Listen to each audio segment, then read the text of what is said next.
আপনাকে একটা জিনিস বুঝতে হবে, আপনার কাপড় ময়লা হোক কোনো অসুবিধা নেই। বাট আপনার কর্ম এবং চরিত্র যদি সুন্দর হয়, তাহলে আপনার ভবিষ্যৎ খুবই সুন্দর হবে। আপনি মনে রাখবেন আপনি অনেক সুন্দর কাপড় পরছেন, আপনার হেয়ার স্টাইল খুব সুন্দর, আপনাকে দেখতে অনেক সুদর্শন লাগে। কিন্তু আপনার চরিত্রটা হারায় অথবা আপনার কর্মের জায়গায় আপনি খুব অলস, তাহলে কিন্তু আপনার ভবিষ্যৎটা সুন্দর হবে না। সো একটা মানুষ তার ভবিষ্যৎকে তার ক্যারিয়ারকে যদি সুন্দর করতে চায়, তাহলে কি দিয়ে সুন্দর করবে? একটা বিষয় আপনাকে বুঝতে হবে, আমরা প্রায় সময় একটা কথা বলি যে উপর দিয়ে ফিট ফাট ভিতর দিয়ে সদরঘাট। এটা কেন বলা হয়?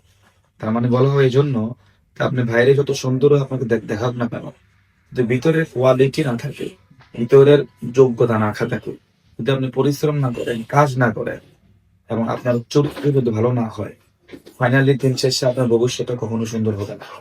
মনে রাখবেন, জীবন তৈরি হয়, ক্যারিয়ার তৈরি হয় পোশাক দিয়া না, বরং ক্যারিয়ার তৈরি হয়, জীবন তৈরি হয়, ভবিষ্যৎ তৈরি হয় সেটা আপনার চরিত্র দিয়ে এবং সেটা আপনার কর্ম দিয়ে। একটা মানুষের কর্ম যত সুন্দর হয়, একটা মানুষের চরিত্র যত সুন্দর হয়, দুইটাকে একসাথে করেই একটা সুন্দর ভবিষ্যৎ এবং একটা সুন্দর ক্যারিয়ার তৈরি করা যায়। তার মানে এখন আপনার যদি পোশাকটা ময়লা হয়, ইস নাথিং। পোশাক ময়লা হোক, আপনাকে দেখতে কুৎসিত লাগুক, আপনার দেখতে যেমনই হয়, এটা দিয়ে মানুষ আপনাকে মূল্যায়ন করবে না।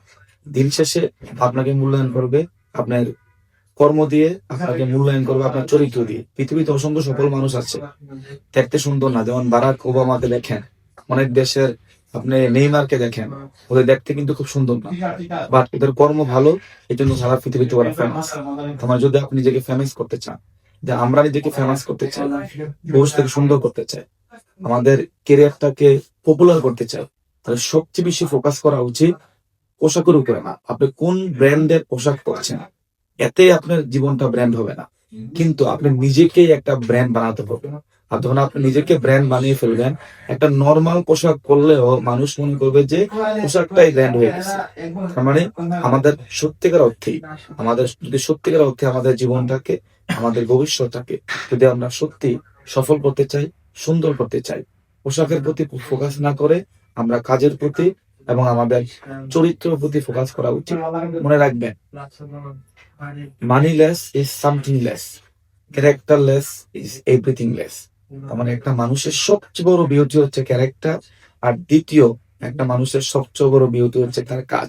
আমি আশা করছি আমরা সবাই মিলে এখন থেকে কাজ এবং ক্যারেক্টার এই দুটা জায়গায় ফোকাস করব, এই দুটা জায়গায় উন্নত করব, তাহলে আমাদের জীবনটাই উন্নত হয়ে যাবে। Bye bye.